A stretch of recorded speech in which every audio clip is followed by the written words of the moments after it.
Dr. Nintendo here. I've always loved platformers and action RPGs. The last few years, I've been playing a lot of shooters. I made a list my top 20 NES Shmups. Let's take a look.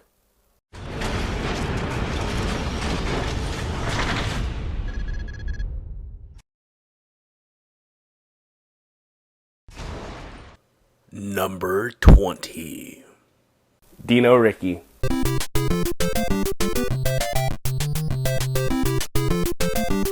From the legendary Hudson Soft. I like that Dino Riki offers different elements than most shooters. Using the A button to jump, you're going to need this so you can get over obstacles and avoid pits. There are lots of power-ups to pick up, but one hit and you lose them all. Dino Riki is hard. You're going to see the game over screen a lot, but luckily at the game over screen, you can press up and start to continue. Now once you beat Dino Riki, you get to start all over in a harder mode, kind of like Kirby or Super Mario Bros. This is one of those love it or hate it features. Something you'll notice about Dino Riki is the lack of dinosaurs. No dinosaur here, no dinosaur here, nope, nope, nope. There's a definite lack of dinosaurs for a game with Dino in this name. Well, you get two bosses, at least, the T-Rex and the Pterodactyl. Give me the dinosaurs already, Hudson Soft. And this is why Dino Riki only made it to number 20 on my list. Number 19. Number 19, Fantasy Zone. Originally an arcade game released by Sega in 1986, it was later ported to a variety of consoles.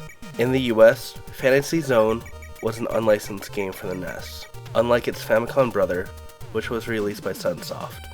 I love the art for this game. It's a futuristic, evil cyborg fly of death. Fantasy Zone is a traditional side-scrolling shooter. You control the Opa Opa, which can fly in either direction. I like that the screen's connected on either side, so you can really just pick either direction in the game. In the game, the player ship is placed in a level with a number of bases to destroy. Destroying the base will drop out coins, which you can use for upgrades. Extra lives, speed boosts, better weapons. When all the bases are destroyed, you get an end stage boss. This game is a true cute 'em up. It's cute, but deceptively hard. One hit, and you lose all your items. And best of all, for you true shooter elitists, there are no continues. This game really takes me back to how the NES games were supposed to be played. Mind-numbingly hard, but fair. Number 18. Zombie Nation.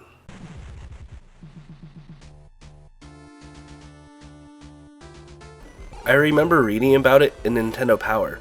There was a special code that would restore all your energy.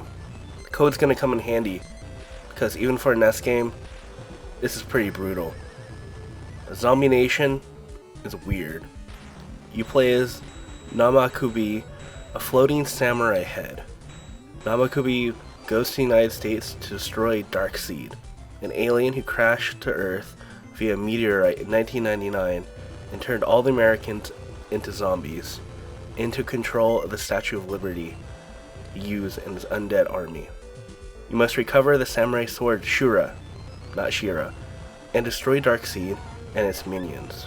I like how you can pick stages that you want to play first, similar to Mega Man. There's also an easy and a hard setting. It's more like a hard and very hard setting. I like the music in Zombie Nation, and it's a cool feature. It changes by how well you're doing.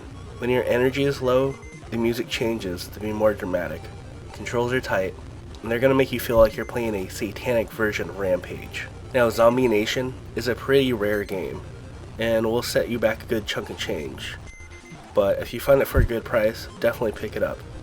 Zombie Nation was released towards the end of the NES's lifespan in 1990, just 1 year before the Super Nintendo hit America. Number 17. Guardian Legend. From the maker of Zanac, Guardian Legends.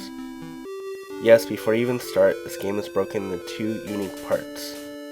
But Guardian Legends is what happens when you take Zelda, Metroid, and Zanac, and they have a little bastard love child.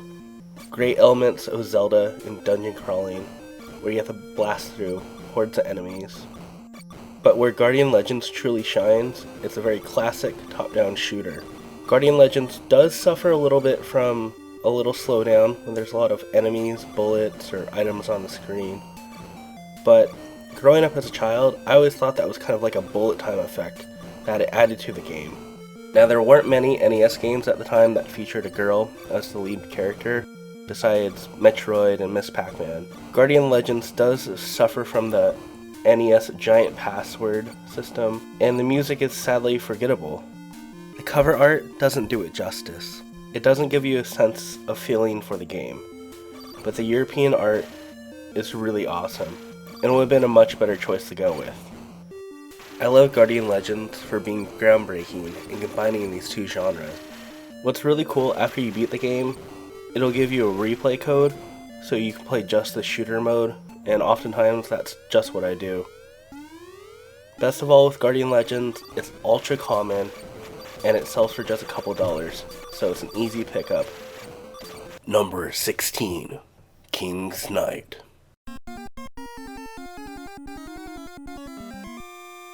Princess Claire is kidnapped and it's up to you to bring her home. You need to train your party in order to defeat the evil dragon who took her. You've all heard the story many times before. Your party starts out as the knight, the wizard, the thief, and the monster. Each character gets their own stage and has their own ability. You need to keep them alive for the 5th stage, where they all come together and they share the same life meter, movement, and firepower. Now, I don't remember this game being so hard and brutal as when I was a kid.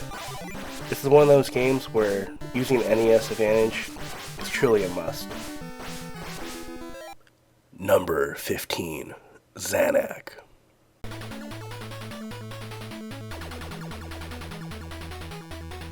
Zanac, released in 1987, developed by Compile, the same people who brought you Musha. Now, Zanac is brutal, even for the era of the hard NES games, and having a little slowdown doesn't help it either. But I really adore Zanac. It's really fun. Power-ups are in these numbered boxes that appear on screen. I usually pick up number 2, which are the shields, and you're going to need it. Also, number 4 is pretty cool. Having number 2, the shields, you're going to have some trade-off for advanced weapons though. Zanac is definitely for you shooter elitists out there. With enemies flying in unorthodox patterns, attacking from behind, zigzagging, going back and forth, it's going to keep you on your toes. While Zanac lacks some of the polish that its brother Musha has, it's definitely a must-own. Zanac is a super common title, it's ultra cheap, you definitely have to add this to your collection.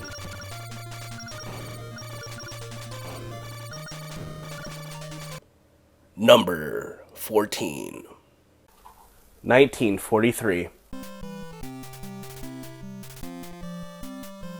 1943 takes place during World War II. It's a classic arcade game. It was in every pizza parlor, mall, and gas station arcade.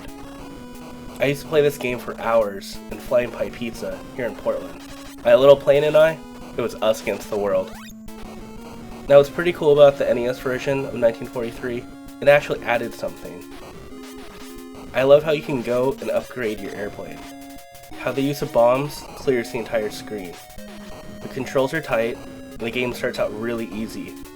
But the further you get, it's a true challenge, but it still stays fair. The only thing I don't like is when the enemies come from behind. In shooters, it always felt a little cheap to me. You only get one life, and on the bottom right is your E meter. It's your energy meter. And with 1943, the music's just alright. It'll remind you a lot of Bionic Commando. Number 13, Xevious. Xevious used to steal my quarters like a bad bully back on the playground. Xevious is an amazing arcade classic. It was ported over to the NES in 1988. Xevious is a classic shooter, but with the NES version, it's lacking some of the visuals from its older arcade brother. Xevious may mislead you on how simple it looks, but it's such an amazing game. It almost has an Atari look. It's the sucker punch to the gut when you're not paying attention. Xevious handles and plays great. And in the end, isn't that what really matters? What made this game so groundbreaking for its time is it takes place on two planes at the same time. Enemies are attacking you from the ground and by air. You have a weapon that can shoot at each, but being able to do both at the same time is going to take lots of practice. Xevious is a classic, and it really helped the shooter genre become what it is today. Number 12. Tiger-Heli. You take control of a helicopter named Tiger-Heli, taking out various enemies along the way. This is one of the first games I remember playing where you get to control a helicopter, taking on waves of tanks and battleships. Besides a few planes taking off, there's actually no flying enemies in this game.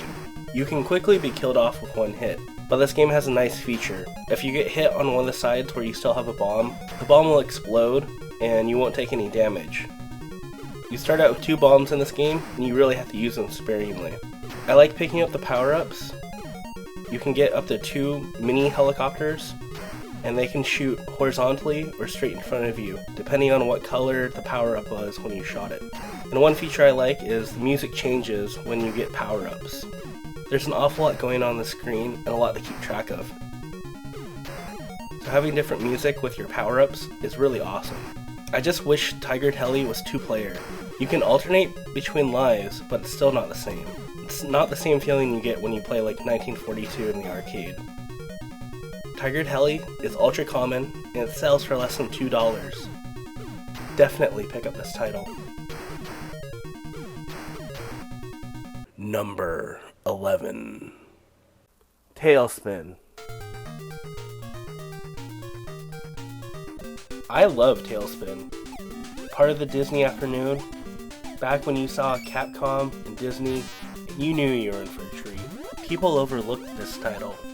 It takes all the characters from the Jungle Book and slaps them in a post-World War era world. You have 8 levels to blast through. What I really like is you could fly in either direction. There is some trade-off though with Tailspin. You can only initially have 1 bullet on the screen at a time. So you really have to time your shots, especially with the enemies that run right at you. You're going to want to try to pick up as much cargo and fruit as possible. So after a boss, you can hit up the shop and upgrade your weapon. Also, while shooting your 1 bullet, it'll go in the direction that you're flying. So if it's at a diagonal or a weird direction, that's the way it's going to go. This game is pretty brutal, even for those back in the NES days. Tailspin can still be found in the wild. It's a commonplace game, it doesn't cost too much, and anytime I see it out in the wild, I try to pick it up for trade bait. Be sure to check out part 2 for the rest of the list. Now I want to hear from you. What are some NES shooters that you think most people haven't heard of? Also, can you guess what's in my top 10? Until then, I'm Dr. Nintendo. Thanks for watching.